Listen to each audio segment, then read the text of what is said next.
ये नहीं है कि डायबिटीज हो गया तो आपको जिंदगी भर उसको सहन करना है। It is a lifestyle disease. अगर आप लाइफस्टाइल करेक्शंस करते हो, मॉडिफाई करते हो, तो डायबिटीज आपसे पीछा छूट सकता है। बहुत से लोग ये पैनिक हो जाते हैं या मेंटली डाउन हो जाते हैं कि अभी मुझे जिंदगी भर मेडिसिन लेने पड़ेंगे। It is not a life time sentence.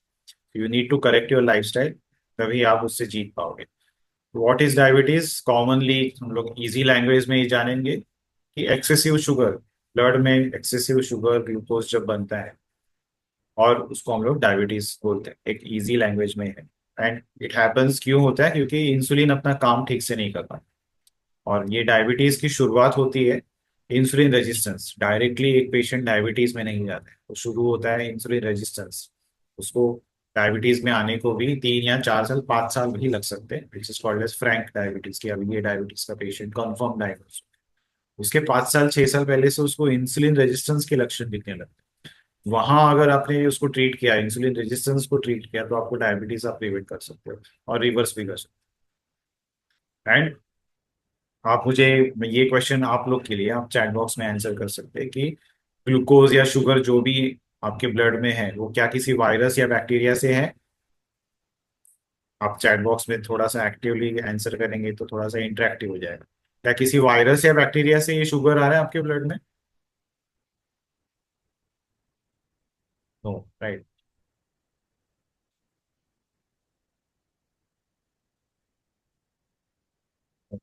Right. This is not a virus और बैक्टीरिया कि कोई, जैसे फॉर एग्जांपल कोविड का वायरस था, मुझे कोविड हो गया तो बाजू वाले को भी कोविड हो जाएगा। So it is not like that. Glucose या blood sugars, they are not related to any virus और बैक्टीरिया। इट इज रिलेटेड और it is directly responsible with the food which we are consuming. क्योंकि glucose कहाँ से आ रहा है? हम लोग जो खाना खा रहे हैं वहां से ग्लूकोज रिलीज हो रहा है। तो अगर हम लोग यहाँ पे मेडिसिन कितना भी ले, और अगर हम लोग ऐसा खाना खाएं जो ग्लूकोज ज्यादा बना रहा है, तो आप कितनी भी मेडिसिन बढ़ाओ, कितने भी इंजेक्शन चालू करो, क्या उस पे आपको रिजल्ट आने वाला है? यस और नो।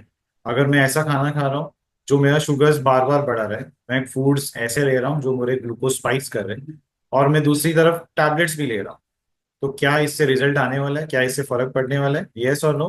बिल्कुल नहीं पड़ने वाला। बिकॉज मुझे अगर कोई गाइड करने वाला नहीं है। नॉर्मली कैसे होता है, डायबिटीज डिटेक्ट हो जाते ही जो भी फिजिशियंस, डायबिटोलॉजिस्ट है, कंसल्टेंट्स है, I am not complaining against them, because they are not trained in this field of nutrition which has vast opportunities in correcting your life. तो नॉर्मली क्या होता है, जब भी डिटेक्ट हो जाते हैं पेशेंट्स को 4 या 5 मेडिसिन चालू कर दिए जाते हैं ऑन द डे 1। एंड उनको बताया जाता है कि आप सब खाओ, टैबलेट्स भी खाओ। तो उस माइंडसेट में पेशेंट उस कंसल्टिंग से बाहर निकलता है कि मुझे जिंदगी भर इस टैबलेट्स को कंज्यूम करना है।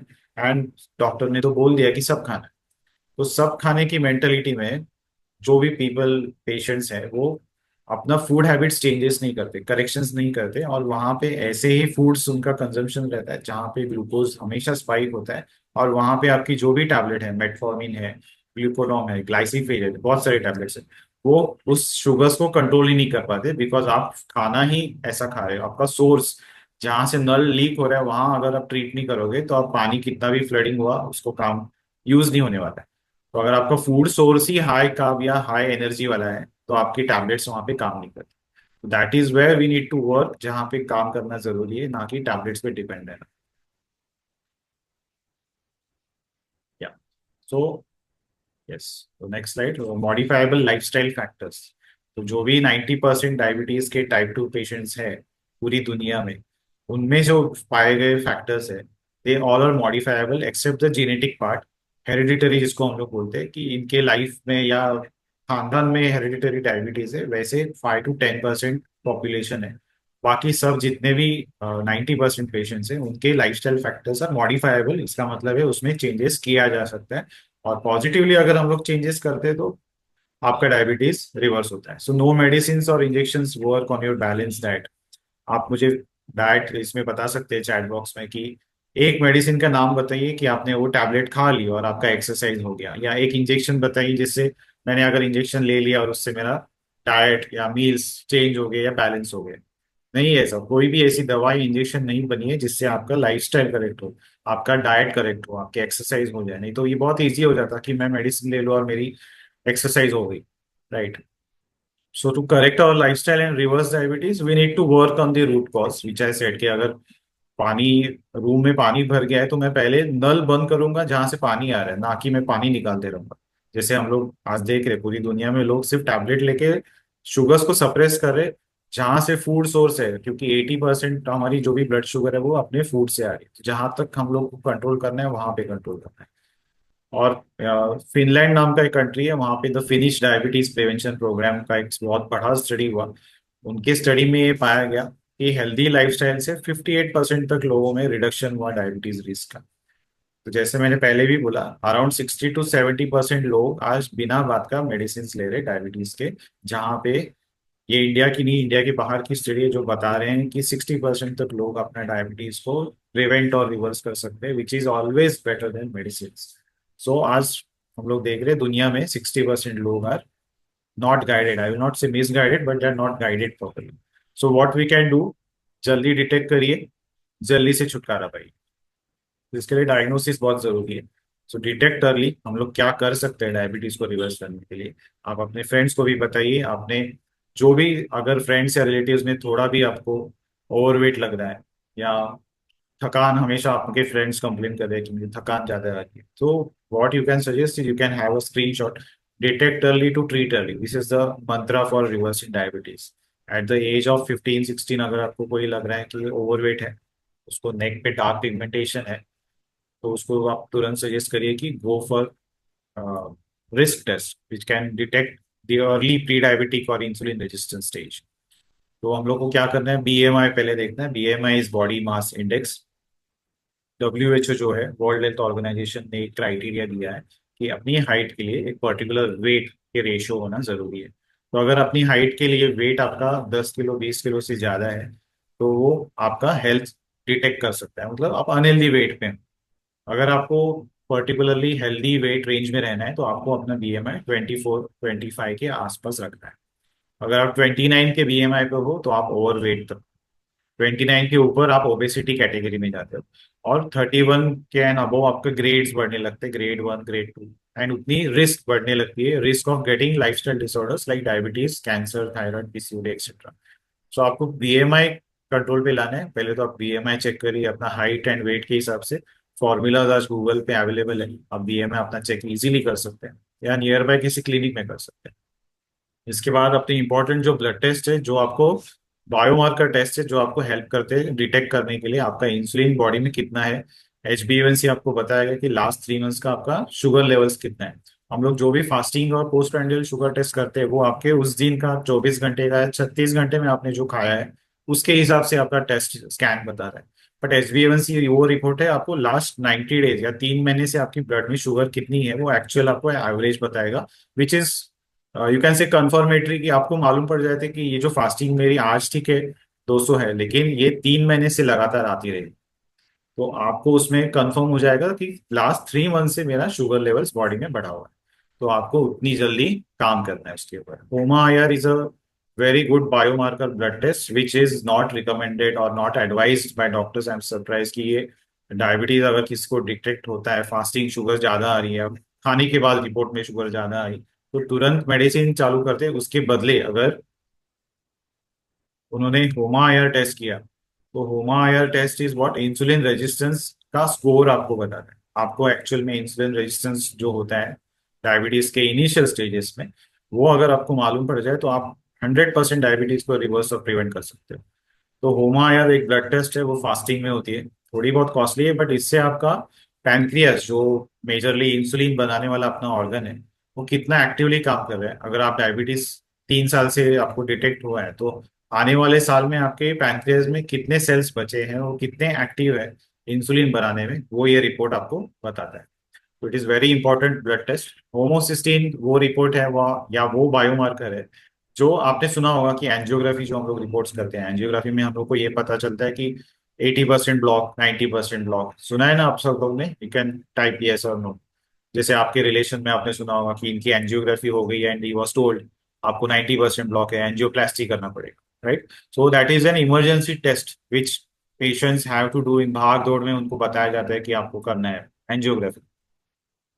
तो होमोसिस्टीन वो रिपोर्ट है, वो ब्लड टेस्ट है जो आपको 5 या 6 साल पहले ही आपका कंडीशन बता देगा कि आपको 6 years down the line body में क्लॉटिंग शुरू होना हो सकता है आपके ब्लड वेसल्स में, which is called as atherosclerosis. Medical term is atherosclerosis, जिसमें आपकी ब्लड वेसल्स में क्लॉटिंग शुरू हो जाता है। तो ये आपका ये जो होमोसिस्टिन रिपोर्ट है, आपको 5 साल पहले ही आपको बता दे। तो 5 साल पहले ही अगर आपको मालूम पड़ जाए तो उसका बेनिफिट ऑब्वियसली है, राइट। तो मैं 5 साल पहले ही मैं काम करना उस पर चालू करूंगा, to prevent the heart disease, prevent the diabetes as well, prevent the clots as well.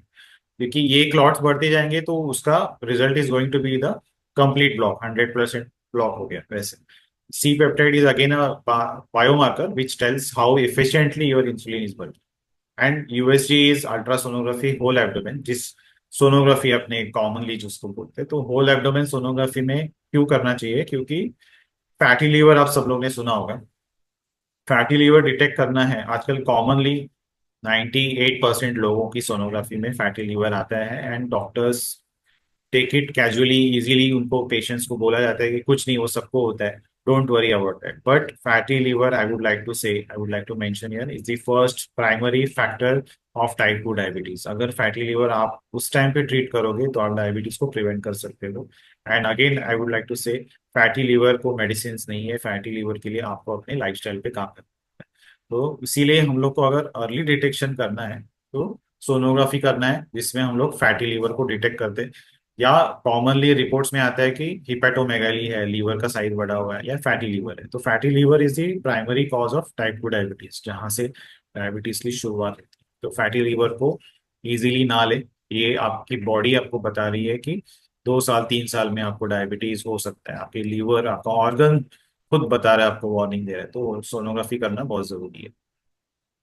तो इम्पेयर्ड ग्लूकोज टॉलरेंस एक ऐसा टर्म है जिसको हम लोग प्री डायबिटीज कॉमनली बोलते हैं, जिसमें नॉर्मली ऐसे कंडीशन है जो sugar levels higher than normal but not high enough to be called as diabetes. तो इसका एलिवेटेड जो खाना खाने के बाद वाला शुगर है अप टू 140 होता है, या 130 के रेंज में होता है। Now again this is a matter of debate, क्योंकि आने वाले पिछले कुछ सालों में ये रिपोर्ट्स या जो भी नंबर्स है वो चेंज होते आ रहे हैं। As we all know, it's a very big lobby behind जो फार्मा का जो भी लॉबी है, it is like pushing medicine. तो उसके लिए वो जो भी रेंज है, कट ऑफ रेंज जिसको हम लोग बोलते हैं, वो नीचे नीचे ला रहे हैं। स्पेशली आप देखोगे तो एशियन रीजन्स के लिए, एशिया के लिए BMI is 23 for healthy person.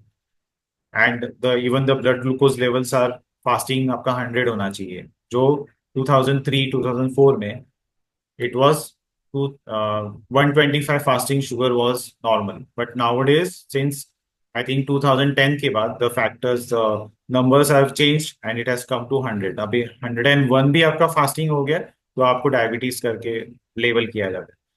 सो ये सब चीजें हैं जहाँ पे we need to look after.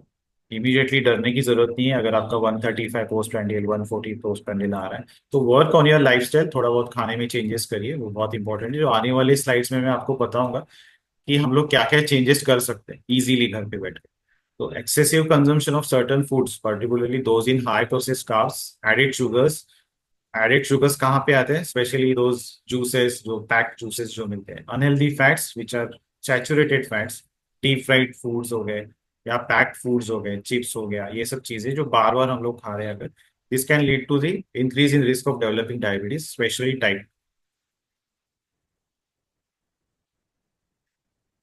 So diabetes की दुनिया जो है कैसे इवोल्यूशन होते गया, जो रिपोर्ट्स पहले थे 2000 साल में या 2003 में, कैसे धीरे धीरे ये बढ़ने लगे, एंड कैसे people were pushed toward starting medications earlier, and they were made to not, I will not say forget, और you can say not guided towards the path of lifestyle corrections. क्योंकि लोगों को आज डायबिटीज थोड़ा भी detect हो जाता है तो तुरंत मेडिकेशंस पे पुश करते हैं, बिना उनको लाइफस्टाइल करेक्शंस के गाइड किए। तो व्हाट वी से इज, ठीक है आपको मेडिसिन चालू करने हैं बट आप लाइफस्टाइल करेक्शंस पे भी थोड़ा सा गाइडेंस देंगे तो लोग बहुत सारा चीजें मेडिसिन अवॉइड कर सकते हैं। सो जैसे मैंने पहले भी बोला, 2003 तक फास्टिंग शुगर्स वाज 125 के आसपास नॉर्मल था।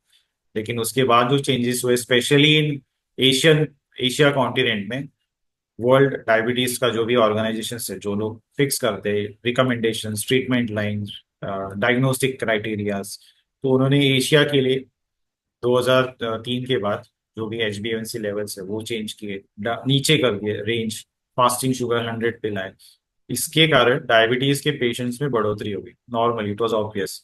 सो एंड उससे पैनिक सिचुएशंस भी बढ़, तो 100 के ऊपर थोड़ा भी फास्टिंग शुगर जा रहे हैं तो डोंट वरी, डोंट पैनिक, आप अपने लाइफस्टाइल पे करेक्शंस चालू करिए, and there you can reverse your diabetes also. तो इंसुलिन रेजिस्टेंस क्या है एक्चुअली? इंसुलिन रेजिस्टेंस में क्या होता है, ये सब हम लोग देखेंगे कि जो फर्स्ट फैक्टर है आपके डायबिटीज का, जो फर्स्ट स्टेप है, जो 3 साल पहले आपकी बॉडी में लक्षण दिखने चालू होते हैं एंड वहां पे आपने एक्शन लिया, तो you can prevent and reverse your insulin resistance and prevent diabetes as well. तो जो भी हम लोग खाना खाते हैं आपका ग्लूकोज रिलीज हो रहा है, और अगर आप ऐसा खाना खा रहे हो जो हायर ग्लूकोज रिलीज कर रहा है, या बार बार आप ऐसे फूड्स कंज्यूम कर रहे हो जो ग्लूकोज ही रिलीज कर रहे हैं, तो आपको ग्लूकोज आपके सेल्स के लिए एक पेट्रोल का काम करते हैं। तो पेट्रोल आपके बॉडी के लिए जरूरी है, क्योंकि आपकी बॉडी को रोज चलना है, रोज के काम करने हैं, चलना, बात करना, घूमना फिरना, एक्सरसाइज करना, काम करना, ये सब जो भी चीज है उसके लिए as a fuel the sugar is necessary. लेकिन अगर मैं एक्सेस शुगर कंज्यूम कर रहा हूँ या एक्सेस पेट्रोल भर रहा हूँ और गाड़ी को यूज नहीं कर रहा हूँ, यूटिलाइज नहीं कर रहा हूँ पेट्रोल को, तो body has a tendency to store it as a fat. You can see नीचे के इसमें दिखा रहा है, शुगर स्टोर्स एज फैट। तो बॉडी का टेंडेंसी हो जाता है कि इसको मैं स्टोर करूँ। क्यों स्टोर करती है अपनी बॉडी, उसका टेंडेंसी ऐसे क्यों है? क्योंकि कल अगर आपको फास्टिंग है, कल आपका खाना टाइम पे नहीं मिल रहा है, कल आपको उपवास करना पड़ा, खाना डिले हो गया, तो उस टाइम पे and if you are working hard on that time period, तो यहाँ से fats again body will convert into the ATP, generate energy and give it to you as a fuel for that period. इसके लिए body store करने लगती है। लेकिन अगर मेरा ग्लूकोज रिलीज का परसेंटेज या ऐसे फूड्स का कंजम्पशन ज्यादा है जो ग्लूकोज ज्यादा बना रहा है, तो वहां पे glucose storage in terms of fats बढ़ने लगता है, and every cell every organ starts accumulating the fats which is been converted to the foods sugars, and the source उसका कहाँ है, हमारे फूड में। आप वो याद रखिए, ध्यान रखिए कि जो भी शुगर्स हम लोग आ रहे हैं उसका सोर्स इज योर फूड। तो जो फूड हम लोग आज खा रहे हैं उसी से अपना एंड प्रोडक्ट जो स्टोर हो रहा है लीवर में, जो फैट्स जो लीवर में स्टोर्ड है, अगर आप नॉनवेज नहीं खा रहे हो, अगर आप, बहुत सारे पेशेंट्स हैं जो नॉनवेज नहीं खाते, अल्कोहल नहीं लेते, कभी देखा नहीं, छुआ भी नहीं, फिर भी उनको फैटी लीवर है, which is called as non alcoholic fatty liver. तो ये फैटी लीवर आया कहाँ से? The source is your food, which has been not utilized for that day and stored in your liver as fat. So myths, बहुत सारे myths है जो diabetes happens due to less insulin, लेकिन ये उल्टा है। इंसुलिन आपका पैंक्रियाज 100% से भी ज्यादा बनाता है when it is in insulin resistance और प्री डायबिटीज और initial stages of diabetes years. वहां अगर आप चेक करोगे, जो मैंने पहले ब्लड टेस्ट बताया, होमा आया ब्लड टेस्ट, ये आपको बताएगा कि आपका इंसुलिन कितना एक्टिवली काम कर रहा है। इसलिए वो टेस्ट करना जरूरी है बिफोर स्टार्टिंग योर मेडिसिन। ये बहुत बड़ा मिथ है कि लोगों को लगता है कि इंसुलिन नहीं है इसके लिए मुझे डायबिटीज हुआ, लेकिन आपकी बॉडी उस टाइम पे ज्यादा इंसुलिन बना रही है आपकी शुगर्स को कम करने के लिए, आपकी डायबिटीज को कम करने के लिए। तो अगर आप वो टेस्ट कर लेते हो, आपको मालूम पड़ता है इंसुलिन बहुत अच्छा है। अगर उस टाइम पे अगर आपने लाइफस्टाइल पे काम करना चालू किया, तो आपकी बॉडी भी रिस्पॉन्ड करना चालू करती है। And again second myth is once a diabetic always a diabetic, it is not true. आप डायबिटीज को reverse control and properly without medicine रह सकते हो। आपने अगर लाइफस्टाइल का मैनेजमेंट सीख लिया, तो you can always keep that medicine away and don't call yourself as a diabetic patient. Avoiding rice and sugar, ये दो चीजें मैंने बंद कर दी तो मेरा डायबिटीज जाएगा, ये सबसे बड़ी गलतफहमी है लोगों में। जो आज गूगल पे यूनिवर्सली लैंग्वेज में सब जगह अवेलेबल है कि राइस बंद कर दो, शुगर बंद कर दो, बट हम लोग देखते हैं कि बहुत सारे पेशेंट्स में ये दो चीजें कम करने के बाद भी का शुगर अनकंट्रोल रहता है। तो ऐसे बहुत सारे फैक्टर्स है, बहुत सारे फूड्स है जो आपको ग्लूकोज स्पाइक्स करने के रिस्पॉन्सिबल होते हैं। तो we need to monitor those foods, सीखो, मैनेज करो एंड डायबिटीज को कंट्रोल करो। We did not sacrifice all the favourite foods, क्योंकि एक जैसे मैंने बोला लाइफस्टाइल मैनेजमेंट आप सीख लोगे, तो उसमें आपको अपने फेवरेट फूड सैक्रिफाइस करने की जरूरत नहीं पड़ती। नॉनवेज बंद करना पड़ता है, ये भी एक बड़ी मिथ है, बट ऐसा बिल्कुल नहीं है कि नॉनवेज बंद करेंगे तो डायबिटीज कंट्रोल होगा, या डायबिटीज रिवर्स करना है तो नॉनवेज बंद करो, ये भी मिथ है, क्योंकि nonveg is a very good source of protein. So you need not stop nonveg, it's a myth, अपने अपने लाइकिंग पे है। तो अभी रूट कॉज के बारे में समझेंगे हम लोग, थोड़ा फास्ट जाता हूँ मैं।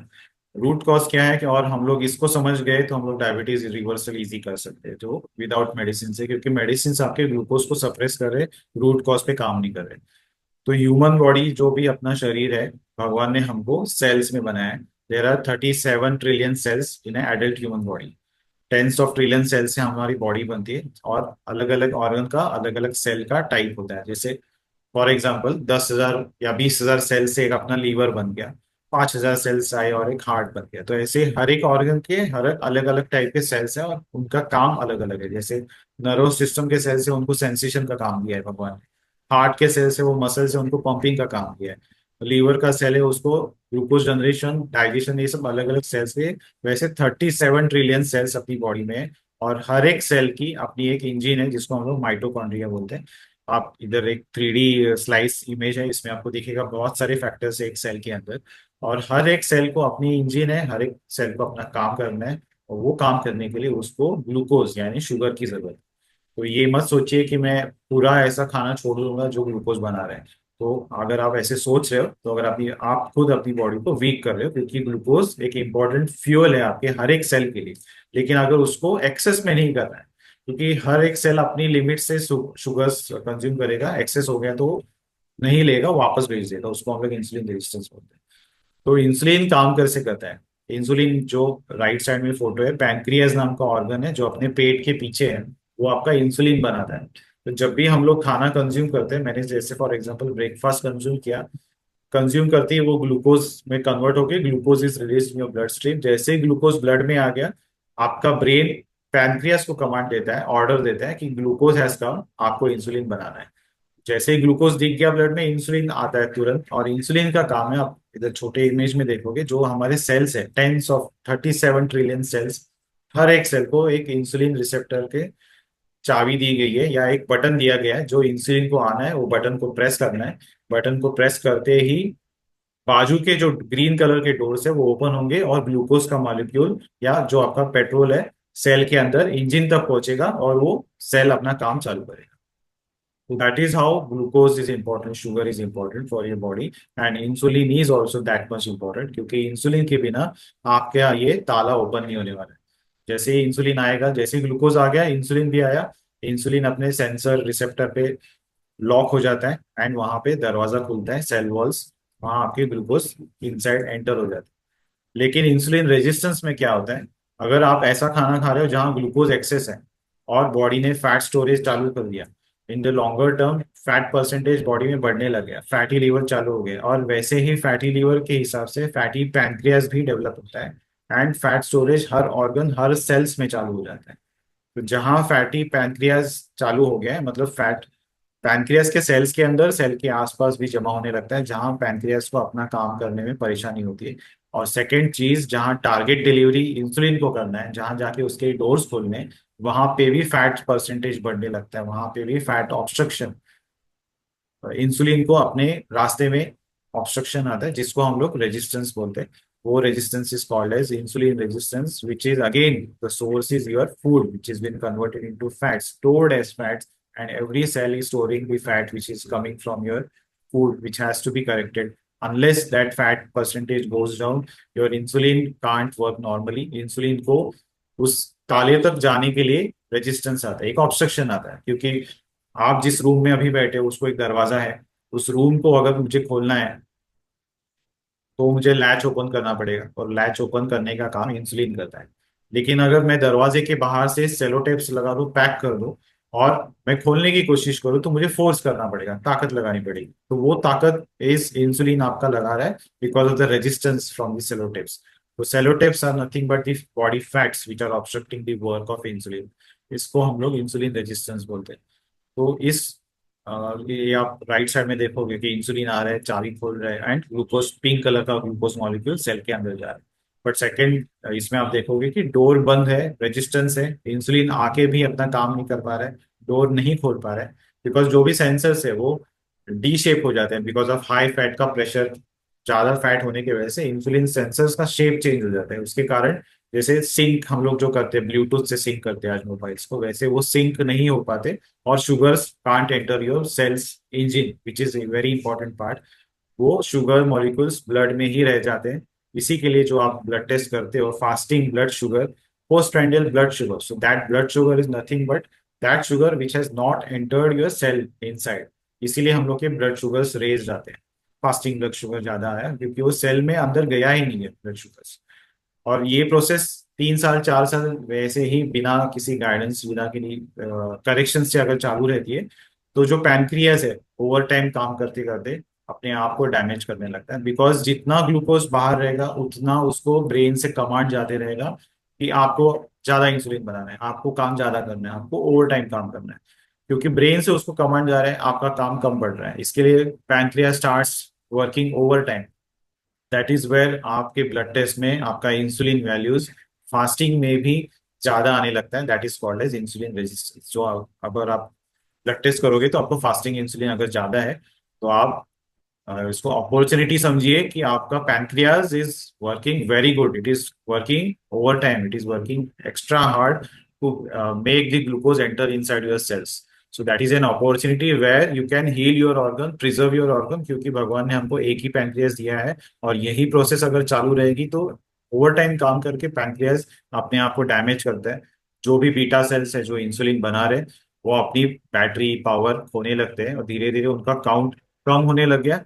So that is a stage where you are into frank diabetes and only insulin from outside has to be given in form of injections। जो हम लोग देखते हैं पेशेंट्स को 10 साल बाद डॉक्टर्स प्रिस्क्राइब करते हैं कि अभी आपको 20 यूनिट इंजेक्शन इंसुलिन लेना है।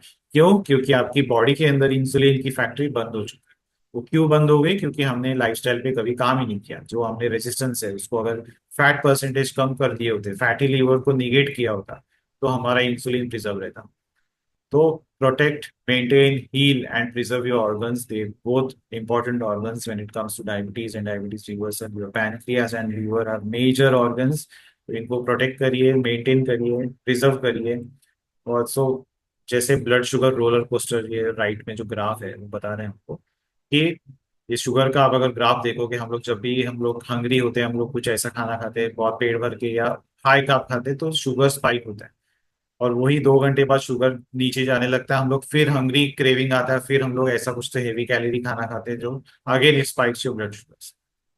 जो मोनोटोनस फूड ईटिंग पैटर्न है। लेकिन अगर आप बैलेंस मील ईटिंग रखते हो, बैलेंस डाइट, जो बीच का ग्राफ है, ग्रीन ग्राफ आपको लिखेगा, बैलेंस ईटिंग अगर आप रखोगे तो शुगर स्पाइक्स में कमी आती है, शुगर एक लेवल पे बैलेंस रहेगा। शुगर स्पाइक्स नहीं आएगी तो ब्लड में से ब्रेन को भी, ब्रेन से पैनक्रियास को भी कमांड बार बार नहीं जाएगा, तो pancreas will also stop working over time, उसको भी टाइम मिलेगा हीलिंग के लिए, तो पैनक्रियास भी स्ट्रेस से बाहर आ जाएगा। So balance eating is very important.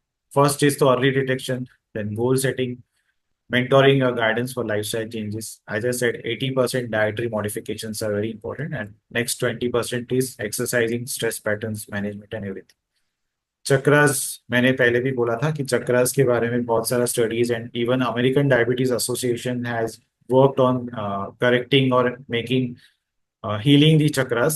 Chakras are nothing but your energy centers inside our body. There are 7 chakras in our body, जिसमें हर एक, आप यहाँ पे देखोगे कि जो भी डायग्राम है ऐसे 7 चक्रास है, एंड हर एक बॉडी के पार्ट को एक चक्रा इज डिनोमिनेटेड, मतलब वो वहाँ के पार्ट का रिस्पॉन्सिबल फैक्टर है। और इन चक्रास की एनर्जी अगर डीएक्टिवेटेड है या ब्लॉक्ड है, तो वहाँ के पार्ट के इश्यूज हम लोग को होते हैं, and which is related to your energy centers, related to your physical, emotional, and your spiritual well-being as well. So it is not only about spirituality, but chakras are related to your better health as well. तो यहाँ हम लोग अगर देख रहे हैं आपका pancreas का बॉडी में जो लोकेशन है, वहां पे जो येलो कलर का चक्र आपको दिख रहा है, solar plexus chakra, which controls your digestion, controls your functions of liver, pancreas. ये अगर आपका ब्लॉक है तो आपको diabetes related issues, indigestion related issues, gaseous abdomen होना, फैटी लीवर या लीवर वीक होना, ये पाया जा सकता है। तो 7 chakras are energy centres in the body, believed to be influencing our physical, emotional, and spiritual well-being. They are located along the spine. Kundalini आप सब लोगों ने सुना होगा। सो ये चक्रास अगर हम लोग एक्टिव करते हैं, उनको हील करते हैं, अनब्लॉक करते हैं, तो अपनी हेल्थ बहुत इंप्रूव होती है। तो ईच चक्र is associated with a specific colour. In traditional practices like Ayurveda and some even Chinese medicine also, they believe in this. They link these imbalances of chakra, especially the Manipur or the solar plexus, which is located in our major digestive area like stomach, pancreas और liver। आप देखोगे वहीं पे है अपने। तो यहाँ पे डिस्टरबेंस इस चक्र के होने के कारण डाइजेशन एंड मेटाबॉलिज्म में डिस्टरबेंस आ सकता है। And second chakra which is responsible is the root chakra, जिस मूलाधार सबसे नीचे वाला रेड कलर का।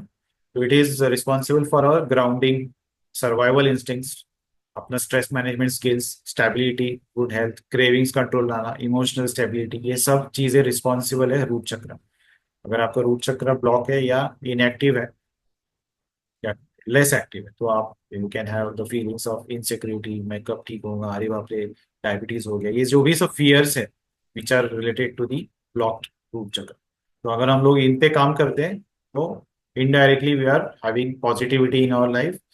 हीलिंग का जो पॉजिटिविटी है, हमारा कॉन्फिडेंस लेवल बढ़ जाएगा, जो हमको लाइफस्टाइल करेक्शन करने हैं उसके लिए एक बैकअप मिल जाएगा। नीचे जो एक लिंक मैंने दिया है, it is published in a journal of American Diabetes Association. They have also worked on healing this chakra, which is related to diabetes and metabolic syndrome. तो चक्रा पे काम करना इज नॉट अ मिथ या तो not a mythology या ऐसा कुछ unscientific नहीं है, बिकॉज एडी भी इस पे काम कर चुका है एंड बहुत सारे पेपर्स अवेलेबल है आज। तो कैसे काम किया जा सकता है, एक तो सीजीएम सेंसर आप लगा सकते हो अगर आपको डायबिटीज रिवर्सल करना है। तो CGM is continuous glucose monitoring sensor, जो आपको हर 5 मिनट्स पे 24 घंटा ब्लड शुगर स्कैन करके बता सकता है, बिना ब्लड प्रिक, बिना ब्लड टेस्ट के। तो ये लेटेस्ट एडवांस टेक्नोलॉजी है which is very helpful for personalised glucose monitoring, जो बहुत बेनिफिशियल पड़ता है, क्योंकि हम लोग रोज ब्लड टेस्ट, रोज ब्लड प्रिक नहीं कर सकते। Obviously it is painful.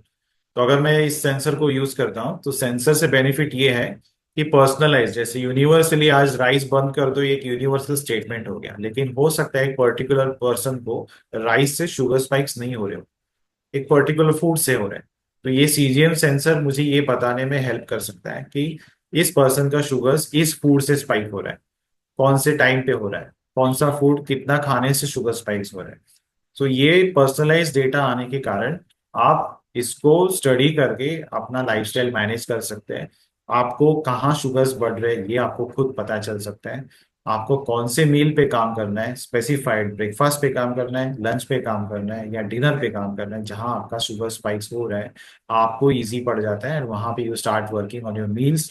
वहां का पर्टिकुलर मील अगर आप लो कैलोरी स्टार्ट करोगे तो शुगर सब स्पाइक नहीं होगी, इंसुलिन भी स्पाइक नहीं होगा, सब कुछ बैलेंस में चलेगा। अगर शुगर बैलेंस है, शुगर स्पाइक्स नहीं हो रही है, इसका मतलब है आपको टैबलेट की जरूरत नहीं है।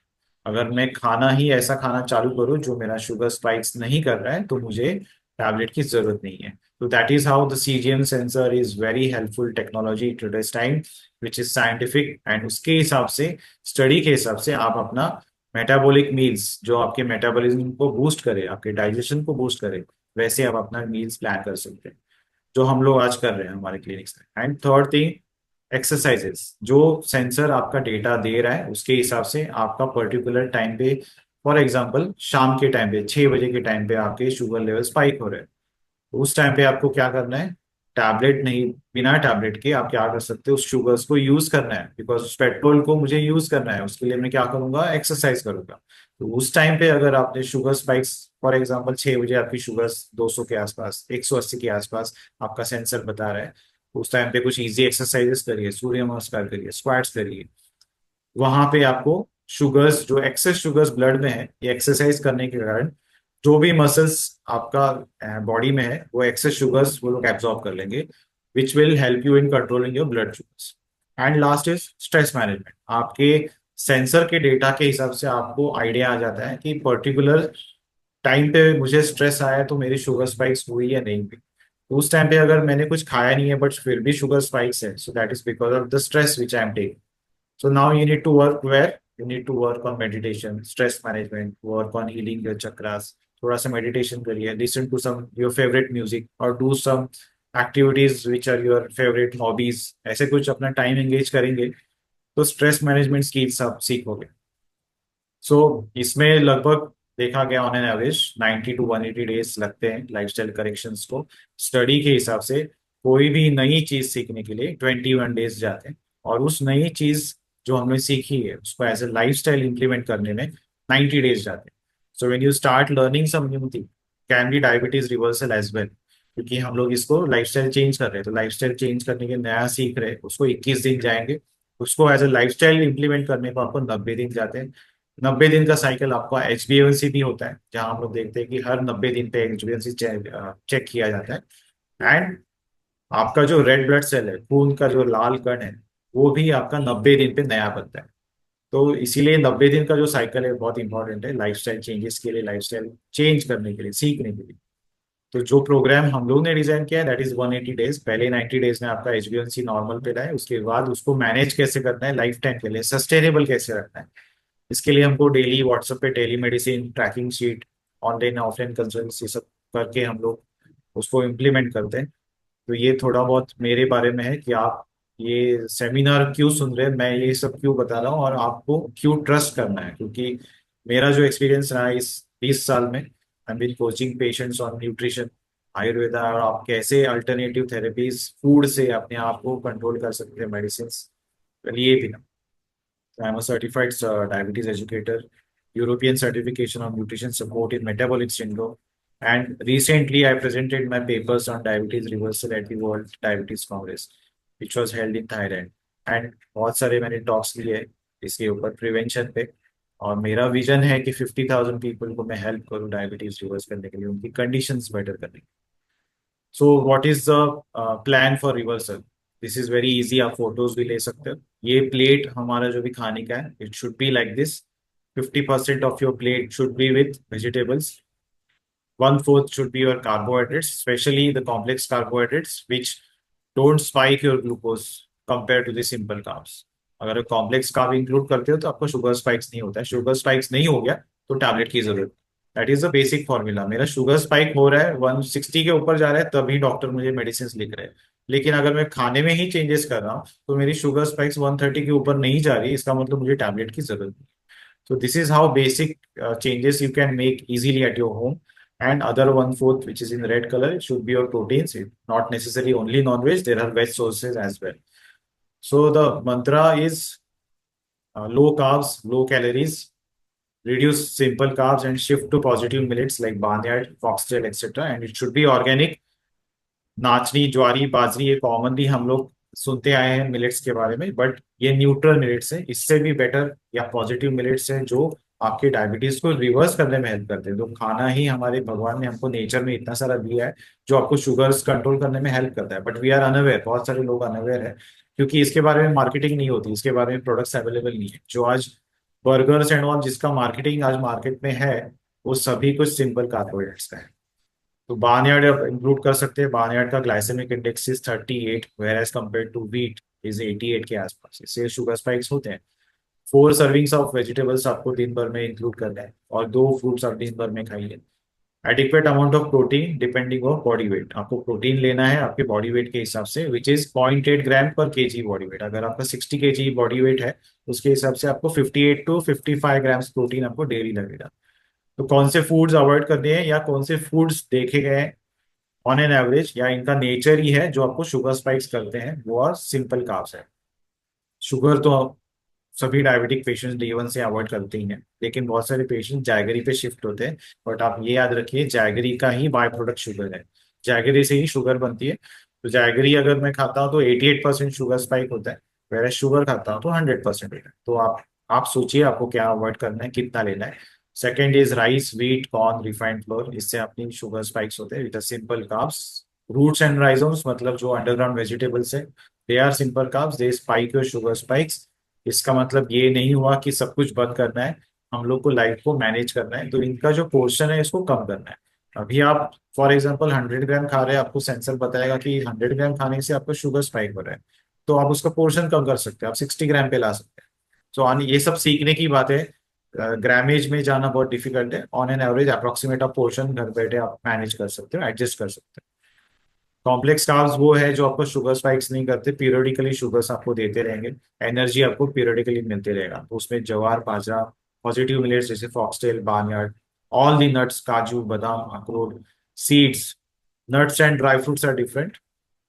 जो भी सीड्स आर मार्केट में अवेलेबल है, पंपकिन सीड्स हुए, चिया सीड्स हुए, these all are high fibre, high protein and high healthy fats. जो भी सीड्स है इसमें हेल्दी फैट्स है, rich in omega 3, which is helpful for your healing the internal inflammation. जो भी पैनक्रियाज स्ट्रेस्ड आउट है आज, इज समथिंग लाइक इन्फ्लेम्ड है, पैंक्रियाज ओवर टाइम काम कर रहा है, मतलब वो इन्फ्लेम्ड है, तो उसको कहीं हील करना है, तो आपको फूड से आप क्या दे सकते हो, तो this seeds are very helpful which have omega 3. Omega 3 plays very important role in reducing the inflammation which can be internal और external as well. तो इंटरनल इन्फ्लेमेशन को कम करना है तो ओमेगा 3 चाहिए, जो आपको वॉलनट्स और फ्लैक्सीड्स में ज्यादा से ज्यादा मिलेगा if you are looking for a veg source. Nonveg में तो ओमेगा 3 होता ही है. So these are the plant and animal proteins, which is very important part of our regime if you're thinking of reversing. तो proteins are building blocks. Protein का roles बहुत important है. आपकी 90% health या good health depends on how much protein you take. So requirement is 0.8 gram per KG body weight. इससे ज्यादा भी आप ले सकते हो, लेकिन मेक श्योर करिए आप एक्सरसाइज करिए. तो रोल्स क्या है प्रोटीन के? फैट लॉस करना, मसल ग्रोथ करना, हार्मोन रेगुलेशंस. हार्मोन जहां मैं बोल रहा हूँ इसका मतलब इंसुलिन भी एक हार्मोन है, तो हार्मोन को रेगुलेशन करना प्रोटीन का काम है. इसके लिए प्रोटीन रोल्स के रोज जाना इंपॉर्टेंट है. सटाइटी मतलब पेट ज्यादा देर भरा रखना बहुत इंपॉर्टेंट रोल है प्रोटीन का, क्योंकि पेट भरा रहेगा तो आपको क्रेविंग्स नहीं आएगी. क्रेविंग्स नहीं आएगी तो आप ओवर ईटिंग नहीं करोगे. ओवर ईटिंग का मतलब है हर 2 घंटे पे आप अगर खा रहे हो तो शुगर स्पाइक कर रहे हो. तो अगर मैं प्रोटीन खा रहा हूँ तो मुझे 5 घंटा भूख नहीं लगेगी, तो 5 घंटा मेरा फूड इंटेक ही नहीं होगा, तो 5 आवर्स तक मेरा ग्लूकोज स्पाइक नहीं होगा. ग्लूकोज स्पाइक नहीं हुआ तो इंसुलिन स्पाइक भी नहीं होगा. So this is how you should think, plan and manage your meals. So reversal plan में क्या कर सकते हैं? एक तो सीजीएम सेंसर आप यूज कर सकते हो, जो हेल्प करेगा आपको मॉनिटर करने के लिए. आपका पर्सनलाइज मॉनिटर बनेगा. डाइटरी मॉडिफिकेशंस, जिससे हम लोग ऐसा खाना इंक्लूड करें जो लेस ग्लूकोज स्पाइक करे. ग्लूकोज स्पाइक नहीं हो रहा है, इसके कारण आपका इंसुलिन को भी स्ट्रेस नहीं आ रहा है, क्योंकि जैसे ही ग्लूकोज ब्लड में दिखेगा, ब्रेन से कमांड जाएगा कि इंसुलिन को आपको कहाँ करना है. So less glucose less spike. Low calorie, जिससे ग्लूकोज कंज्यूमशन अपना रिलीज कम होने वाला है. Low carb, high proteins, high fibre. High fibre खा रहे तो ग्लूकोज कम रिलीज होता है, ग्लूकोज कन्वर्जन भी लेस होता है, पेट जल्दी भर जाता है. Anti gravity exercises. High fibre आपको कहाँ से मिलने वाला है? सैलेड से मिलने वाला है, वेजिटेबल से मिलने वाला है, फ्रूट से मिलने वाला है. लेकिन फ्रूट्स भी अगर आप डायबिटिक हो तो 150 to 200 ग्राम से एक्सीड नहीं करिए. एंड मेक श्योर करिए कि आप आफ्टर 6-7 PM फ्रूट्स कंज्यूम मत करिए. और फाइबर्स के लिए आप वेजिटेबल सैलेड्स पे आप फोकस कर सकते हो. सैलेड्स में फाइबर्स बहुत ज्यादा है. सेकेंड थिंग, अल्कलाइन होने के कारण आपकी एसिडिटी कॉन्स्टिपेशन में भी बहुत अच्छा बेनिफिट मिलेगा. एंटी ग्रेविटी एक्सरसाइजेस बहुत इंपॉर्टेंट है when it comes two diabetes reversal. Normal exercises, walking, आप 10,000 स्टेप्स चलो, 20,000 स्टेप्स चलो, कुछ फर्क नहीं पड़ता है. जब तक आप एंटी ग्रेविटी एक्सरसाइज करोगे आपको डायबिटीज में फर्क नहीं दिखेगा. आप भले ही स्पीडोमीटर लो, 10,000 स्टेप्स चलो, but unless you do anti gravity exercises, it has been studied and research. Squats which are easy, कुछ भी नहीं जम रहा है, स्टेयरकेस क्लाइंब करिए. 3 बार 4 बार आप जितने भी स्टेयरकेस इजीली क्लाइंब कर सकते हो उतना चढ़िए. उससे जब भी हम लोग क्लाइंबिंग करते हैं तो आपके काफ मसल्स एक्टिव होते हैं. Calf muscles are our second heart. Calf muscles are also the largest muscles of our body which act as heart. And जब आप क्लाइंबिंग करोगे आपके काफ मसल्स एक्शन में आते हैं और एक्सेस ग्लूकोज को एब्जॉर्ब करते हैं या खींच लेते हैं अपनी तरफ. इसके लिए एंटी ग्रेविटी एक्सरसाइजेस. आप जब चढ़ रहे हो, क्लाइंब कर रहे हो, मतलब आप ग्रेविटी के अगेंस्ट जा रहे हो, गुरुत्वाकर्षण के अगेंस्ट चढ़ रहे हो. इसके लिए वहां पे आपका शुगर्स जो एक्सेस ब्लड में घूम रहा है आपके मसल्स ले लेते हैं. And meditation, activating the chakras, maintaining a healthy lifestyle. These are some of our great success stories, which I am very proud and happy we have helped them to get rid of diabetes. And ऐसे नहीं कि इन्होंने 3 महीने बाद वापस diabetes आ गया. They have successfully, बहुत लोग 4 साल 3 साल ऐसे पेशेंट्स हैं जिन्होंने अभी तक मेंटेन रखा है, बिकॉज वो लोग अपना लाइफस्टाइल मैनेजमेंट सीख गए. उन्होंने